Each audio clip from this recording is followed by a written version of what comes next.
Επιστρέψαμε λοιπόν εδώ στο Real FM στους 107,1. Αλέξη Γκαμπέλη στη ρυθμίση του ήχου, Στάση Παπαγεωργίου στη δημοσιογραφική και γραμματιακή υποστήριξη, Σαπφό Ματσιώρη στο μικρόφωνο. Και φιλοξενούμε στο στούντιο του Real την κυρία Εύα Ψηλάκη. Καλησπέρα. Καλησπέρα, Σαπφό. Εύα, καταρχήν θέλω να σε ευχαριστήσω πάρα πολύ που δέχτηκες την πρόσκλησή μας. Ξέρω πόσο πιεσμένο είναι το πρόγραμμά σου. Τρέχεις, φαντάζομαι. Και εγώ σε ευχαριστώ πάρα πολύ. Θα μιλήσουμε για την ταινία «Το πλοίο για την Παλαιστίνη», την τελευταία ταινία του Νίκου Κούνδουρου. Τα λέγαμε και εκτός αέρας, τα πούμε τώρα και στον αέρα. Είσαι η βασική ηρωίδα της ταινίας, η Σάρα. Ναι, υποδίωμαι τον πρώτο γυναικείο ρόλο της ταινίας, τη Σάρα, μία Εβραία δημοσιογράφο, η οποία ουσιαστικά η δική της ιστορία είναι πολύ βασική μέσα στον όλο μύθο της ταινίας. Ο σκηνοθέτης βέβαια είναι ο Νίκος ο Κούνδουρος, ο πολύ σπουδαίος σκηνοθέτης. Μετά από 15 χρόνια επιτέλους επιστρέφει. Είναι πραγματικά μεγάλη μας τιμή που αυτός ο άνθρωπος με την τόσο μεγάλη ιστορία επανέρχεται πίσω από τον κινηματογραφικό φακό και δημιουργεί αυτή την ταινία μεγάλου μήκους. Πολύ θέλω να μιλήσουμε για τον Νίκο Κούνδουρο, αλλά θέλω λίγο να σταθούμε στην ταινία. Πρόκειται για μια πολιτική σύγχρονη ταινία. Ακριβώς. Φύγει ζητήματα πολύ σημαντικά και φλέγονται, όπως λέγαμε πριν. Ακριβώς. Είναι μια ταινία πάρα πολύ επίκαιρη σε σχέση με τα πολιτικά ζητήματα της εποχής. Ουσιαστικά τάσεται υπέρ της Παλαιστίνης σε σχέση με όλη αυτή την ιστορία ακριβώς που υπάρχει τα τελευταία χρόνια που γνωρίζουμε όλοι σε σχέση με την διεκδίκηση της Παλαιστινιακής γης από το Ισραήλ. Αλλά αυτό είναι η αφορμή για να στηθεί μια ταινία μυθοπλασίας, η οποία στηρίζεται κατά την άποψη του σκηνοθέτη και σε πραγματικά γεγονότα, δημιουργώντας ένα σύμπλεγμα ιστορικής αλήθειας και μυθοπλαστικής πραγματικότητας. Μίλησέ μου για αυτές τις στιγμές, τις δύσκολες αλλά όχι μόνο για τις δύσκολες, και για τις συγκινητικές στιγμές που πέρασες στα γυρίσματα. Φαντάζομαι ήταν μοναδική εμπειρία. Είναι μοναδική εμπειρία, αν φανταστεί κανείς ότι είναι η πρώτη μου επαφή με το σινεμά. Ναι. Είμαι κυρίως θεατρική ηθοποιός και ο Νίκος ο Κούνδουρος μου έδωσε αυτή την πολύ μεγάλη ευκαιρία που πιστεύω θα έκανε περήφανη κάθε νέα ηθοποιό να συμμετέχει σε μια τόσο σημαντική ταινία με έναν πολύ μεγάλο δημιουργό όπως ο Νίκος ο Κούνδουρος και κρατώντας έναν πρωταγωνιστικό ρόλο, ο οποίος είχε πάρα πολύ μεγάλη ευθύνη, γιατί ο ρόλος μου είναι και αρκετά δύσκολος, τολμώ να πω, γιατί καλούμε σε πολύ λίγο χρόνο να υποκριτικά να ερμηνεύσω πάρα πολλές διαφορετικές πτυχές της ηρωίδας. Θέλεις να μου περιγράψεις λίγο την ηρωίδα σου? Ωραία, βεβαίως. Λοιπόν, είμαι όπως σου είπα, η Εβραία Σάρα Μπεν Σουσάν. Η ταινία διαδραματίζεται σε ένα μικρό εμπορικό λιμάνι κάπου στο νότο της Πελοποννήσου. Ο πατέρας μου είναι ο Ιορδάνης Κύρογλου, ένας ισχυρός οικονομικός παράγοντας της περιοχής. Ο βασικός αφηγηματικός άξονας της ταινίας είναι η αναμονή ενός πλοίου φαντάσματος εντός εισαγωγικών, του οποίου τα ίχνη είναι άφαντα και το οποίο το διεκδικούν όλοι όσοι εμπλέκονται στο μύθο της ταινίας για διαφορετικούς λόγους ο καθένας. Ουσιαστικά πολύ συμβολικό. Είναι πολύ συμβολικό ακριβώς, και μάλιστα η ταινία είναι γεμάτη από συμβολισμούς. Μάλιστα και ο χρόνος της ταινίας, παρόλο που τοποθετείται στο σήμερα, όλη όμως η αίσθηση που αποπνέει η ταινία είναι ότι βρισκόμαστε στο παρόν. Φέρει το παρελθόν. Και αυτό είναι μια πρόθεση του σκηνοθέτη να δώσει το άχρονο και παράλληλα τη διαχρονία σε αυτό το φλέγον πολιτικό ζήτημα που διαπραγματεύεται. Ουσιαστικά θα ήθελα να συμπυκνώσει 2 χρόνους, μάλλον 3 χρόνους, το παρελθόν, το παρόν και το μέλλον. Θέλω πάρα πολύ να μου πεις για την συνεργασία σου με τον Νίκο Κούνδουρο. Είναι μια μοναδική εμπειρία, η οποία μάλιστα Σαπφό μου συμβαίνει για δεύτερη φορά. Η πρώτη φορά ήταν το 2000 στο Ηρώδειο, όπου μου ανέθεσε να παίξω την Αρετούσα στον Ερωτόκριτο. Ήμουν ακόμα πολύ νέα απόφοιτος της δραματικής σχολής. Ήταν μια πολύ μεγάλη πρόκληση και τότε. Όπως και τώρα. Είναι σαν να επαναλαμβάνεται η ιστορία μετά από 12 χρόνια. Την πρώτη φορά ήταν στο θέατρο και τώρα είναι στο σινεμά. Ο σκηνοθέτης είναι αυστηρός ή αφήνει ελεύθερους τους ηθοποιούς του? Ο Νίκος ο Κούνδρος είναι ένας γλυκύτατος άνθρωπος, ο οποίος αγαπάει πολύ τους ηθοποιούς, είναι αυθεντικός, έχει πολύ συγκεκριμένη άποψη για το πώς θέλει να ερμηνεύσουν οι ηθοποιοί τον ρόλο, και αυτό φαίνεται και στην ταινία, γιατί όλοι οι ηθοποιοί είναι κουρδισμένοι με έναν τρόπο σύμφωνα με τις οδηγίες του Νίκου του Κούνδουρου. Αυτό τώρα βέβαια μπορεί, φαντάζομαι, με ποια έννοια το λέω, είναι πολύ συγκεκριμένο στον τρόπο που θέλει οι ηθοποιοί να τοποθετηθούν απέναντι στο φακό. Έχει τη δική του κινηματογραφική γραφή. Ίσως γι' αυτό και χρειάστηκε 15 χρόνια. Ίσως ναι. Έχει μια πολύ συγκεκριμένη κινηματογραφική φόρμα. Θέλει οι ηθοποιοί να τοποθετούνται μπροστά στο φακό, πράγμα που μπορεί να ξενήσει και ορισμένους που έχουμε συνηθίσει τα διπλά πλάνα, να κοιτάζουν τη ηθοποιοί παλιά στα σκοπής, μάτια. νομίζω, σκηνοθέτης. Είναι κάτι οξύμορο, ενώ το σινεμά του μπορεί να θεωρηθεί από κάποιους ως παλιό σινεμά, παράλληλα και πάρα πολύ μοντέρνο, γιατί ουσιαστικά προτείνει κάτι που μπορεί να θεωρηθεί και ως πρωτοπορία, το να μην είναι κάτι το οποίο είναι το αναμενόμενο. Και το κυριότερο είναι από τους λίγους σκηνοθέτες που παίρνει θέση με τις ταινίες του. Ακριβώς. Ο Νίκος ο Κούνδρος είναι ένας βαθιά πολιτικοποιημένος άνθρωπος, και μάλιστα αυτή η ταινία, επειδή επεξεργάζεται ιδιαίτερα πολιτικά και κοινωνικά ζητήματα, ουσιαστικά μπορούμε να πούμε ότι είναι ένα παύγασμα από τις πολιτικές θέσεις του Νίκου του Κούνδουρου. Εύα, πρέπει να περάσουμε σε ένα μικρό διαφημιστικό διάλειμμα και θα επιστρέψουμε πολύ γρήγορα.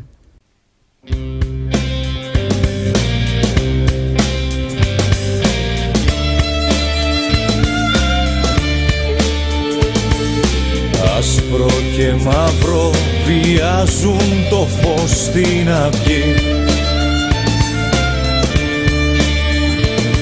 Δουλειά και συνήθεια κάθε πρωί.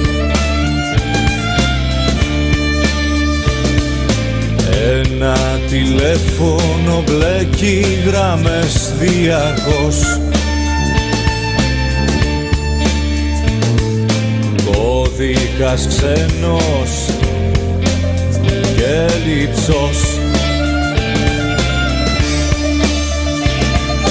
Κι όμως πάλι αύριο στις πόλεις τους ρυθμούς θα μπω, δίχως ντροπή, καρδία μεριστό. Κι όμως πάλι αύριο στις πόλεις τους ρυθμούς θα μπω, πάλι αύριο θα διαμεριστώ. Πέφτει ο ήλιος, κουμπιά και κανάλια γυρνούν. Εδώ είμαστε, επιστρέψαμε στο Real FM 107,1. Πάντα κοντά μας η Εύα Ψηλάκη, που συμφωνήσαμε κατευθείαν για τον Ενικό. Εύα, αυτό συμβαίνει πολύ σπάνια, να το ξέρεις. Λοιπόν, μιλάμε για τη νέα ταινία του Νίκου Κούνδουρου, στην οποία πρωταγωνιστής, το πλοίο για την Παλαιστίνη. Είπαμε για τον Νίκο Κούνδουρο. Εύχομαι πολύ σύντομα να δούμε κι άλλη του δουλειά. Μακάρι. Προβλήθηκε η ταινία, να πούμε στους ακροατές μας, το περασμένο Σάββατο και χθες. Και χθες το βράδυ. Χθες το βράδυ, ναι. Προβλήθηκε στο Ολύμπιον, στην αίθουσα Παύλος Ζάνας, το Σάββατο 3 Νοεμβρίου, σε πρώτη πανελλήνια προβολή, και χθες έγινε η δεύτερη επαναληπτική προβολή στην Τόνια Μαρκετάκη, στο λιμάνι. Οπότε τώρα περιμένουμε να βρει διανομή. Έχει βρει διανομή. Ναι, πολύ ωραία. Η Feel Good έχει αναλάβει τη διανομή. Πάρα και είμαστε πολύ χαρούμενοι γι' αυτό. Θέλω λίγο, πριν επιστρέψουμε στην ταινία, πριν μιλήσουμε και πάλι για την ταινία, να μου πεις τις εντυπώσεις από το φεστιβάλ κινηματογράφου της πόλης μας, που είναι το καμάρι μας. Είναι πραγματικά υπέροχες οι εντυπώσεις. Πραγματικά οι άνθρωποι του φεστιβάλ είναι πάρα πολύ ανθρώπινοι. Από την υποδοχή στο αεροδρόμιο, από τη φιλοξενία, από την όλη διοργάνωση σε σχέση με την πρόθεση των ταινιών, τα ωραία events που έχουν οργανώσει, τις παράλληλες εκδηλώσεις, αλλά και ο κόσμος, ο τρόπος που συμμετέχει είναι πραγματικά συγκινητικός. Μα για μία εβδομάδα αλλάζει λίγο η ζωή μας. Πραγματικά. Κινούμαστε σε άλλους ρυθμούς. Πάλεται η πόλη στους ρυθμούς του φεστιβάλ, ναι, πραγματικά. Ακριβώς. Βλέπεις νέα παιδιά να είναι στους χώρους του λιμανιού, να απολαμβάνουν τον ήλιο, να είναι κάτω στη γη, να βλέπεις συνεργεία, να τους παίρνουν συνεντεύξεις για τις εντυπώσεις τους, να είναι όλοι χαλαροί με το καφεδάκι τους, με την μπύρα τους. Να τρέχουν να προλάβουν τις ταινίες. Να τρέχουν να προλάβουν τις ταινίες που είναι γεμάτες. Για μένα αυτή είναι η πιο ωραία σκηνή. Είναι τόσο ωραίο πραγματικά να βλέπεις νέους ανθρώπους και μεγαλύτερης ηλικίας να επιλέγουν ταινίες υπέροχες. Έχει πάρα πολύ πλούσιο πρόγραμμα το φεστιβάλ. Πρόλαβες, είδες κάποιες ταινίες, Εύα? Είδα την πρώτη ταινία του Λέο Καράση, η οποία μου φάνηκε εξαιρετική επιλογή. Πραγματικά πολύ ιδιαίτερη ταινία. Βέβαια κάποιοι άνθρωποι από ό,τι είδα δεν τους άρεσε και τόσο πολύ. Εγώ είμαι από αυτούς που τους άρεσε πάρα πολύ. Αλλά είναι ωραίο αυτό με την τέχνη, ότι βλέπεις ότι η τέχνη δημιουργεί διάλογο. Και αυτό είναι το ωραίο. Το έργο τέχνης ουσιαστικά είναι για να συζητιέται, για να δημιουργεί διαφωνίες ίσως, για να δημιουργεί συζητήσεις. Και επίσης αυτό που λέμε εμείς οι Θεσσαλονικείς είναι ότι παρά την κρίση, σε πείσμα των καιρών, το φεστιβάλ κινηματογράφου κρατά το επίπεδο πάρα πολύ ψηλό. Πάρα πολύ ψηλό πραγματικά. Και σε σχέση με τις ταινίες και με τους καλεσμένους και με τα αφιερώματα. Είναι πραγματικά πάρα πολύ πλούσιο, πλήρες και οργανωμένο. Και πραγματικά τιμάει την Ελλάδα που σε τέτοιες εποχές κρίσης υπάρχει ένα τέτοιο φεστιβάλ το οποίο σηκώνει τον πύχη πάρα πολύ ψηλά. Μετά το τέλος της δικής σας ταινίας, πώς είδες το κοινό? Πώς αποδέχτηκε το κοινό? Πώς δέχτηκε το κοινό την ταινία? Το κοινό δεν μπορώ να γνωρίζω ακριβώς τις αντιδράσεις του. Μίλησες με κόσμο μετά την ταινία, με την προβολή της ταινίας? Μετά την προβολή της ταινίας δέχομαι ερωτήσεις από το κοινό. Εξηγώ κάποια πράγματα, διαφωτίζω πράγματα σε σχέση με το σενάριο για να μπορέσουν να διεισδύσουν καλύτερα στην ιστορία. Εξηγώ κάποια πράγματα σε σχέση με το χρόνο της ταινίας, γιατί όπως είπαμε η ταινία αυτή έχει πάρα πολλούς συμβολισμούς, οπότε είναι καλό να μπορούμε κι εμείς να εξηγούμε κάποια πράγματα και να διαφωτίζουμε. Είναι μια δύσκολη ταινία, Εύα, δηλαδή θέλει ο θεατής να είναι εκπαιδευμένος? Λοιπόν, εγώ θεωρώ ότι αυτή η ταινία δεν είναι για popcorn, έτσι το έχω ονομάσει. Ο Κούνδωρος κάνει ένα πολιτικό σινεμά, το οποίο είναι για ανθρώπους οι οποίοι είναι και μοιημένοι στα πολιτικά ζητήματα και είναι ανοιχτοί στο να δεχθούν μια διαφορετική κινηματογραφική γραφή από την τρέχουσα που έχουμε συνηθίσει. Είναι πάρα πολύ πυκνή η γραφή του Κούνδουρου. Αλλά δεν είναι δυσνόητη. Τουλάχιστον από τις προηγούμενες που έχω δει. Τώρα αυτή ειλικρινά δεν την έχω δει, δεν ξέρω. Δεν είναι δυσνόητη, απλώς θέλει προσοχή και θέλει να είναι ο θεατής συγκεντρωμένος, γιατί γίνονται πάρα πολλά πράγματα σε πάρα πολύ πυκνό χρόνο σε σχέση με την ιστορία. Γίνονται παράλληλα διάφορες δράσεις, οπότε δεν μπορείς να σκύψεις το κεφάλι να φας popcorn. Οπότε καλό είναι να μην χάσεις τη συνέχεια για να μπορείς να μπεις καλύτερα στο κλίμα της ταινίας. Ξέρεις, εκεί θέλω λίγο να πάμε στον ελληνικό κινηματογράφο, που τα τελευταία χρόνια, και το έχω συζητήσει με πάρα πολλούς δημιουργούς, πέρα από κάποιες φωτεινές εξαιρέσεις, δεν έχει να επιδείξει κάτι σπουδαίο.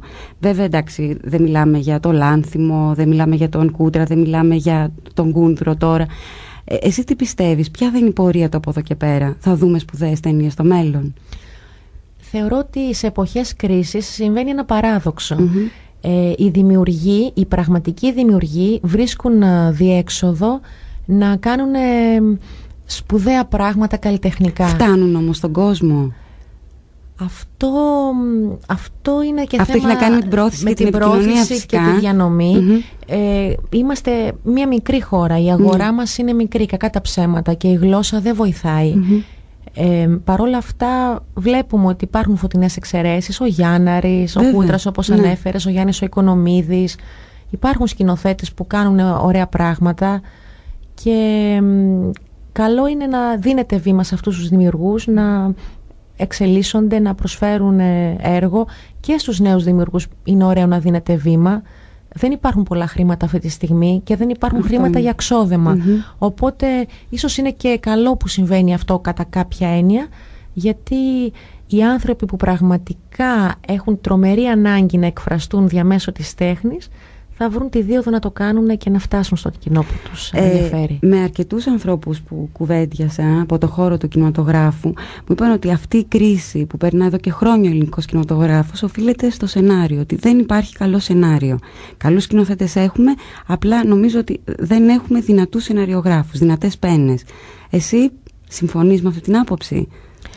Γιατί και ηθοποιούς καλούς έχουμε. Ναι, είναι σημαντικό το σενάριο, έχεις δίκιο, γιατί όσο καλός και να είναι ένας ηθοποιός, αν δεν έχει να υποστηρίξει ένα δυνατό σενάριο, καλά δομημένο, ακόμα και μια εξαιρετική ερμηνεία μπορεί να χαθεί. Ισχύει αυτό. Το σενάριο είναι πάρα πολύ βασικό και εκεί νομίζω θα έπρεπε να εστιάσουν οι δημιουργοί. Να δημιουργούν καλά σενάρια ώστε να αφορούν τον κόσμο και να έχουν επιτυχία οι ταινίες τους. Και νομίζω ότι τώρα είναι και η ευκαιρία του ελληνικού κινηματογράφου. Ναι, νομίζω ότι είναι μια καλή συγκυρία ο κόσμος έχει τόσο μεγάλη ανάγκη να δει σινεμά, ειδικά τώρα που η τηλεόραση είναι σε πλήρη παρακμή. Και έχει δείξει ότι θέλει να στηρίξει το ελληνικό σινεμά. Ναι, είναι συγκινητικό πραγματικά. Βλέπεις όταν σκάει μύτη μια καλή ταινία, βέβαια, ο κόσμος πάει, διψάει για να δει καλό σινεμά ελληνικό. Πρέπει να περάσουμε σε διαφημίσεις, Εύα.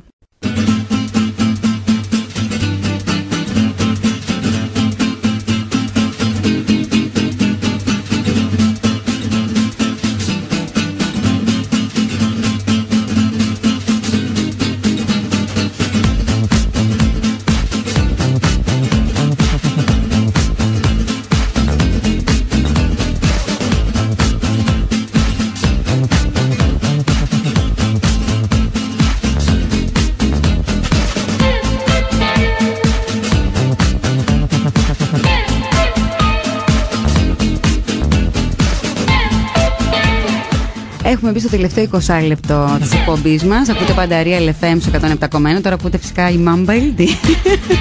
Λοιπόν, η Εύα Ψηλάκη κοντά μας. Εύα μου, τώρα πρέπει να πούμε και δύο πράγματα για σένα. Λοιπόν, γεννήθηκε στο Ηράκλειο της Κρήτης. Νομίζω γι' αυτό ταιριάξαμε από την αρχή. Έτσι δεν είναι?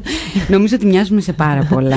Ναι. Κυρίως ότι είμαστε χαμογελαστοί. Η Κρήτη με τη Θεσσαλονίκη ανέκαθεν είχε πολύ στενούς δεσμούς, αυτό είναι αλήθεια. Και ξεκίνησες λοιπόν από το Ηράκλειο της Κρήτης. Ναι, εκεί μεγάλωσα. Ανέβηκα στην Αθήνα να σπουδάσω στο Πανεπιστήμιο. Τελείωσα το τμήμα Επικοινωνίας και ΜΜΕ στο Καποδιστριακό, στο Εθνικό και Καποδιστριακό Πανεπιστήμιο Αθηνών. Αλλά το σαράκι του θεάτρου με κέρδισε. Πριν καν τελειώσω τις σπουδές μου στο Πανεπιστήμιο, πήγα στη δραματική σχολή, τελείωσα και μπήκα ενεργά στο θέατρο από το 1999. Τότε, όταν ήσουν στη σχολή, κατάλαβες ότι θέλεις να γίνεις ηθοποιός? Το κατάλαβα όταν ήμουνα στη Δευτέρα Λυκείου. Μη σου πω στην πρώτη Λυκείου ολότελα. Είχα βρεθεί ένα καλοκαίρι συμπτωματικά στο Λονδίνο για 3 εβδομάδες που με είχαν στείλει οι γονείς μου μαζί με το φροντιστήριο των Αγγλικών για να κάνουμε αυτά τα περίφημα καλοκαιρινά μαθήματα που κάνουν τα παιδιά για να βελτιώσουν τη γλώσσα κτλ. Και για καλή μου συγκυρία βρέθηκα σε ένα σχολείο του οποίου η διευθύντρια ήταν θεατρολόγος. Εκείνη λοιπόν μας πρότεινε να κάνουμε μια δραστηριότητα θεατρική και εγώ βρέθηκα σε μια ομάδα να ανεβάζουμε άκουσον τη σκηνή του Μάκβεθ από τις 3 μάγισσες στην πραγματική ελισαβετιανή διάλεκτο. Έπιασα λοιπόν τον εαυτό μου να έχω πορωθεί τόσο πολύ με αυτό. Ήταν η πρώτη μου επαφή με το θέατρο. Το λάτρεψα. Εκεί μπήκε νομίζω το μικρόβιο. Σε μάγεψε. Με μάγεψε και εγώ εκείνη τη στιγμή κατάλαβα ότι αυτό θέλω να κάνω. Και ήξερες και ακριβώς τι θέλεις να κάνεις, γιατί η πορεία σου αυτό δείχνει. Ναι. Πολύ επιλεκτικές δουλειές. Ακριβώς. Απέφυγες την τηλεόραση. Ναι, την απέφυγα συνειδητά. Όχι γιατί δεν την αγαπώ την τηλεόραση, αλλά γιατί δεν μου προέκυψε κάτι που να πιστεύω ότι ταιριάζει πραγματικά σε μένα. Αν μου προέκυπτε π.χ. κάτι σαν το Νησί ή κάτι σαν το 10, σύριαλ τα οποία έχουν να κάνουν με κάποιο βιβλίο, φυσικά και θα ήθελα πάρα πολύ να είχα συμμετάσχει, αλλά αφού δεν προέκυψε αυτό, προτίμησα να μην κάνω στην τηλεόραση κάτι το οποίο δεν θα με αντιπροσώπευε 100%. Και αφιερώθηκα κυρίως στο θέατρο και τα τελευταία χρόνια ξεκίνησα να ασχολούμαι ενεργά και με το τραγούδι. Αυτό ήθελα να σου πω, εκτός από το θέατρο και το τραγούδι. Ναι. Αυτό πώς προέκυψε? Είχες κάνει μαθήματα φυσικά? Ναι, όταν ήμουνα στη δραματική σχολή κάναμε κάποια μαθήματα θεατρικού τραγουδιού και εγώ τα εξέλιξα όλα αυτά κάνοντας κλασικό τραγούδι στο Οδείο Ατενέου επί 6 χρόνια. Βέβαια το κλασικό τραγούδι ουσιαστικά είναι μια βάση για τον ηθοποιό για να αναπτύξει την τεχνική στη φωνή του, αλλά σίγουρα δεν είναι ότι θα γίνει λυρικός τραγουδιστής. Ασχολήθηκα λοιπόν με το ελληνικό παραδοσιακό τραγούδι, ξεκινώντας να τραγουδάω σε μια μουσική παράσταση με τίτλο «Αρώμα Μετιτεράνεο», με παραδοσιακά τραγούδια από όλη τη Μεσόγειο, και εκεί είχα την ευκαιρία να εμφανιστώ σε διάφορα φεστιβάλ της Ελλάδας και της Κύπρου τα τελευταία χρόνια και να αποκτήσω μια εμπειρία τραγουδιστική. Πάντα βέβαια η ταυτότητά μου είναι ηθοποιός. Δηλαδή ακόμα και σε αυτή την παράσταση έχω ένα κομμάτι το οποίο είναι καθαρά θεατρικό. Κάνω δραματοποιημένη αφήγηση κάποιων όμορφων κειμένων από τη Μεσόγειο και παράλληλα συμμετέχω και ως ερμηνεύτρια. Και φτάνουμε στο 2006 που δημιουργείς την αστική μη κερδοσκοπική πολιτιστική εταιρεία Σκυτάλη με έδρα το Ηράκλειο. Ακριβώς. Κάποια στιγμή μετά από 7 χρόνια που είχα τελειώσει το τμήμα επικοινωνίας και μέσων μαζικής ενημέρωσης, μου γεννήθηκε η επιθυμία να πάω στο Πάντιο Πανεπιστήμιο και να κάνω ένα μάστερ στην πολιτιστική πολιτική διοίκηση και επικοινωνία. Με αφορμή λοιπόν αυτό το μεταπτυχιακό, δημιούργησα την πολιτιστική εταιρεία Σκυτάλη με σκοπό να αρχίσω να κάνω μικρές παραγωγές, να προωθώ τις δικές μου ιδέες στα φεστιβάλ. Δημιούργημα αυτής της εταιρείας είναι και το Αρώμα Μετιτεράνεο, είναι το Shadow Songs Rock Concert, είναι τα Νάματα, η τελευταία μας παραγωγή με παραδοσιακά τραγούδια του ελληνόφωνου κόσμου, που παρουσιάστηκε φέτος με πολύ μεγάλη επιτυχία στα Κύθυρα και στον αρχαιολογικό χώρο Πόρτες στην Κάτω Αχαΐα, και ελπίζω να έχουμε συνέχεια και σε αυτό. Οπότε οι παραστάσεις δεν μένουν μόνο στην Κρήτη, ταξιδεύουν? Όχι, όχι. Αφετηρία είναι η Κρήτη σε σχέση με τη δημιουργία της εταιρείας, αλλά οι παραστάσεις μας ταξιδεύουν σε όλη την Ελλάδα, την Κύπρο, και ευσεβής μας πόθος είναι να φτάσουμε και στο εξωτερικό. Στο εύχομαι. Σας το εύχομαι μάλλον. Μακάρι. Πώς είναι τα πράγματα? Είναι πολύ δύσκολα για ένα νέο ηθοποιό, Εύα? Είναι πάρα πολύ δύσκολα, δεδομένων και των οικονομικών συνθήκων που επικρατούν αυτή τη στιγμή στη χώρα. Αλλά φαντάζομαι και παλιότερα ήταν δύσκολα. Ακριβώς αυτό ήθελα να σου πω. Πόσο μάλλον που η δουλειά καθεαυτή του ηθοποιού είναι πάρα πολύ ανασφαλής. Είναι μια πολύ ιδιαίτερη δουλειά που δεν μπορεί να την κάνει ο καθένας. Και μάλιστα ο ηθοποιός είναι επιλεκτικός. Ακριβώς. Και δεν παίρνει ό,τι του προσφέρεται. Ακριβώς. Και τελικά αυτό όμως είναι και η αξία. Γιατί αυτή τη δουλειά εγώ την ξεκίνησα και να την κάνω από πραγματική αγάπη. Και όχι ούτε για να βγάλω χρήματα, ούτε για να γίνω διάσημη. Είναι καθαρά από το μεράκι μου, από την αγάπη μου, και ελπίζω και θέλω έτσι να παραμείνω. Να κάνω πράγματα που πραγματικά μ' αρέσουν, που αγαπώ και που νιώθω περήφανη για αυτά. Και μάλιστα νομίζω ότι βρίσκεσαι στο σωστό δρόμο. Κάνεις μόνο κινηματογράφο και θέατρο. Συνήθως οι περισσότεροι, πάρα πολλοί ηθοποιοί θα ήθελαν να αποφύγουν την τηλεόραση. Αλλά ευτυχώς τα τελευταία χρόνια υπήρχε και έδωσε τη δυνατότητα σε πάρα πολλούς νέους ανθρώπους, σε πάρα πολλούς νέους ηθοποιούς να βρουν δουλειά. Φυσικά η τηλεόραση είναι μια ιστορία η οποία δίνει δουλειά σε πολλούς ηθοποιούς, ειδικά με αυτό το επάγγελμα που είναι πάρα πολύ δύσκολο βιοποριστικά. Έχουμε ανάγκη την τηλεόραση για να επιβιώσουμε ηθοποιοί. Από την άλλη βέβαια τώρα αυτή τη στιγμή που δεν υπάρχει τηλεόραση έχει γίνει ένα πολύ καλό. Και οι ηθοποιοί και οι θεατές έχουν στραφεί στο θέατρο. Στα 400 θέατρα της Αθήνας. Ακριβώς. Έχει γεμίσει θέατρο η Ελλάδα και ειδικά η Αθήνα. Ανατετραγωνικό στην Αθήνα έχει θέατρο. Είναι καταπληκτικό αυτό που συμβαίνει. Δηλαδή ούτε στη Νέα Υόρκη. Ναι, καλό από τη μια, από την άλλη είναι και λίγο περίεργο. Είναι λίγο περίεργο γιατί τα πράγματα είναι λίγο διασπασμένα και καλό θα ήταν οι δυνάμεις να είναι λίγο πιο συγκεντρωμένες. Από την άλλη είναι καλό που υπάρχει όλη αυτή η κινητικότητα και η δημιουργικότητα. Οι θεατές έχουν τη δυνατότητα να επιλέξουν ανάμεσα σε πολύ διαφορετικά πράγματα Σίγουρα η τέχνη δεν έβλεψε κανέναν. Σίγουρα, και ίσως η τέχνη είναι η μοναδική μας διέξοδος τώρα πια. Ακριβώς, είναι θεραπεία ψυχής η τέχνη. Οι άνθρωποι χρειαζόμαστε την τέχνη.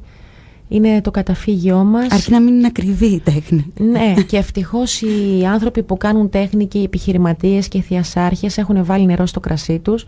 Βλέπεις πάρα πολύ οικονομικά εισιτήρια πια. Είναι πάρα πολύ προσιτές οι τιμές για τον κόσμο.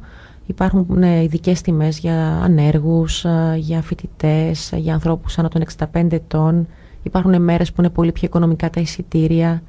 Νομίζω ότι είναι προσιτή προς όλους η τέχνη. Και έτσι θα έπρεπε να είναι, νομίζω, από την αρχή. Νομίζω, ναι. Ίσως τα πράγματα μπαίνουν στη σωστή του σειρά σιγά σιγά. Αυτή η κρίση δηλαδή ουσιαστικά κάνει και μία αναθεώρηση και μία ανακατάταξη των πραγμάτων και ίσως βγει σε καλό. Θα πρέπει να περάσουμε για το τελευταίο διαφημιστικό διάλειμμα και επιστρέφουμε για να ολοκληρώσουμε την κουβέντα μας. Παραδομένος καιρό σε κάποιο όνειρο τρελό κοντεύα να ξεχάσω. Με μόθια που είχα πει πως δεν θα ξέχναγα γιατί ήταν η δικιά σου. Στην αυλή κάποιας κυρίας αρετήσει η ευτυχία σε πέφτελο σαν το φως. Κι είχαν γίνει κάτι σκύλοι, καλύτεροι μου φίλοι και ο ήλιος αραρχός.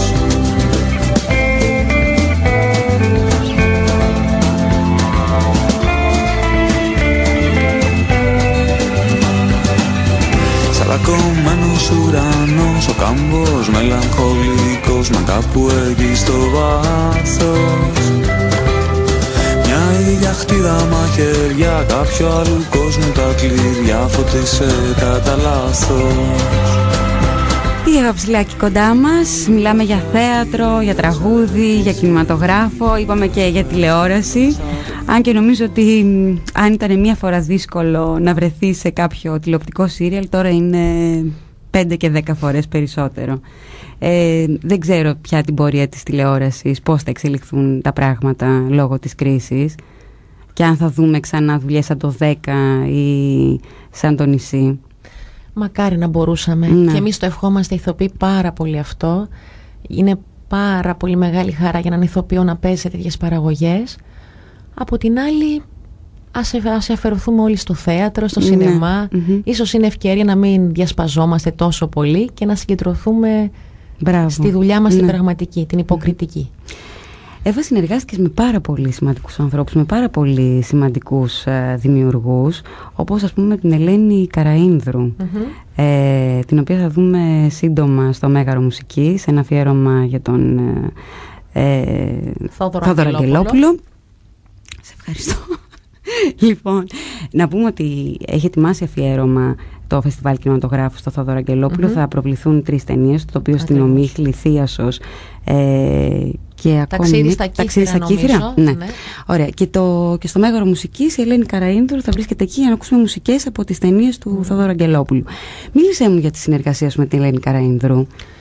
Είναι πραγματικά τόσο μεγάλη μου τιμή που με επέλεξε μέσα από τόσες κοπέλες που είχε δει τότε για τον χορό των Τροάδων το 2001. Είχε κάνει μια πολύ μεγάλη οντισιόν και είχα την τιμή να είμαι μέσα στις επίλεκτες κοπέλες που διάλεξε για τον χορό των Τροάδων που παίχτηκε στην Επίδαυρο σε όλη την Ελλάδα και την Κύπρο. Μάλιστα είχαμε έρθει και σε εσάς εδώ στο Θέατρο Δάσους τότε. Και μάλιστα γράψαμε και το CD Trojan Women που εκδόθηκε από την πολύ σπουδαία δισκογραφική γερμανική εταιρεία ECM.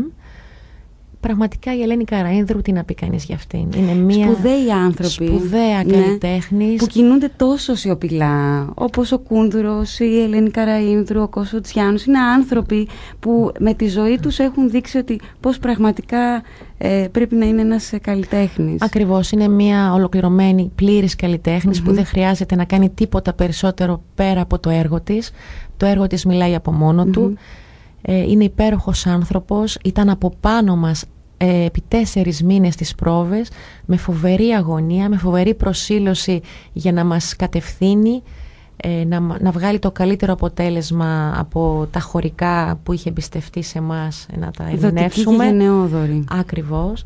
Και ο Αντώνης ο Ντύπας, ο σύζυγός της, σκηνοθέτης, ο οποίος είχε την ευθύνη της σκηνοθεσίας της παράστασης. Έχω συνεργαστεί επίσης και με άλλους πολύ σπουδαίους δημιουργούς και καλλιτέχνες και του θεάτρου και της μουσικής. Πέραν του Νίκου του Κούνδουρου, όπως είπαμε, στο Ηρώδιο με τον Ερωτόκριτο που ήταν σε μουσική Γιάννη Μαρκόπουλου. Έχω συνεργαστεί με τον Σωτήρη Χατζάκη, τον καλλιτεχνικό διευθυντή του Κρατικού Βορείου Ελλάδας, τον υπέροχο Σωτήρη Χατζάκη, άνθρωποι σταθμοί στην καλλιτεχνική που ζωή. είχε τη σκηνοθετική επιμέλεια της μουσικοθεατρικο-επιστημονικής παράστασης, γιατί πραγματικά ήταν μια multitask παράσταση, τολμώ να πω, του Γιώργου του Γραμματικάκη, του πρώην πρίτανη του Πανεπιστημίου Κρήτης. Συνομιλίες με το φως, που παρουσιάστηκε στον Ιαννό στην Αθήνα και μάλιστα εκδόθηκε και η σχετική έκδοση του βιβλίου μαζί με το DVD της παράστασης. Επίσης έχω συνεργαστεί με τον υπέροχο Κώστα Τσιάνο στο ματωμένο γάμο του Λόρκα σε παραγωγή του Διπεθέ Κρήτης. Επίσης παίξαμε και εδώ στη Θεσσαλονίκη στο θέατρο του Κήπου. Πάντως έχουν ένα κοινό χαρακτηριστικό όλοι αυτοί οι άνθρωποι. Ναι, αθόρυβοι και σιωπηλοί. Είναι πραγματικοί εργάτες του θεάτρου. Ναι. Ο Σπύρος Σακάς επίσης, ο σπουδαίος βαρύτονος που ήμουνα και μαθητριά του στο μουσικό του εργαστήριο και έχουμε κάνει και μια παράσταση μαζί στο Ίδρυμα Μέλινα Μερκούρη παλαιότερα. Βέβαια ο Γιάννης ο Χουβαρδάς είναι επίσης ένας πολύ σημαντικός σκηνοθέτης που έχω συνεργαστεί μαζί του. Είχα την τιμή να είμαι βοηθός του στην παράσταση Βερενίκη του Ρακίνα στο Θέατρο του Νότου πριν μερικά χρόνια. Ωραία, σπουδαίοι άνθρωποι. Σπουδαίοι άνθρωποι, πραγματικά. Εύα μου, δυστυχώς ο χρόνος μας πιέζει πάρα πολύ. Θέλω να κλείσουμε με την ταινία, το πλοίο για την Παλαιστίνη. Νομίζω ότι πρέπει να αναφέρουμε και τους υπόλοιπους συντελεστές και έτσι να κλείσουμε την κουβέντα μας. Είναι μεγάλη μου χαρά να αναφέρω τους συντελεστές και έχω την τιμή να αναφέρω κάποια πολύ σπουδαία ονόματα του κινηματογράφου και του θεάτρου που έχουν συμμετάσχει σε αυτήν την ταινία. Είναι ο Θεοδόσης ο Ζάνης, ο πρωταγωνιστής της ταινίας που κάνει τον πατέρα μου, ο Μανώλης ο Παπαδάκης που κάνει τον Παλαιστίνιο αρχηγό των Κομάντος, ο σπουδαίος Ιερώνυμος Καλετσάνος που κάνει τον Ναζί υποτακτικό του πατέρα μου, ο επίσης σπουδαίος Ερίκος Λίτσης, ο εκδότης της εφημερίδας, ο Γιώργος ο Κοψιδάς που κάνει τον αστυνομικό συνεργάτη του πατέρα μου, η Δέσποινα Ημήρου και πλειάδα ηθοποιών, γιατί είναι μια πολυπρόσωπη ταινία με πάρα πολλούς ηθοποιούς που πιστεύω ότι όλοι δώσαμε τον καλύτερό μας σε αυτό για να βγει αυτή η ταινία και ελπίζω πραγματικά να βρει το δρόμο της και στο κοινό. Και να αναφέρω βεβαίως και τον σπουδαίο διευθυντή φωτογραφίας της ταινίας, τον Βαγγέλη Κατριτζιδάκη, ο οποίος είναι και ο διευθυντής φωτογραφίας που έκανε το περίφημο Νησί, στο οποίο αναφερθήκαμε και πιο πριν ως μια σπουδαία παραγωγή, και είχαμε και διεύθυνση παραγωγής, την ίδια ακριβώς διεύθυνση παραγωγής που είχε και το Νησί. Εύα μου, σε ευχαριστώ πάρα πολύ. Εύχομαι να έχεις κάθε επιτυχία, όχι μόνο εσύ και η ταινία φυσικά. Χάρηκα πάρα πολύ που τα είπαμε. Εύχομαι να μας δοθεί η ευκαιρία να τα πούμε ξανά. Και εγώ σαφώς ευχαριστώ. Χάρηκα πάρα πολύ που σε γνώρισα. Και εγώ επίσης. Επίσης θέλω να ευχαριστήσω τον Αλέξη Γκαμπέλη και τη Στάσα Παπαγεωργίου και φυσικά όλους εσάς που μείνατε κοντά μας και σήμερα. Εύχομαι να μου αφήναμε έστω και μια στιγμή σας από τη Σαπφώμα Τσιόρη. Γεια και χαρά σας.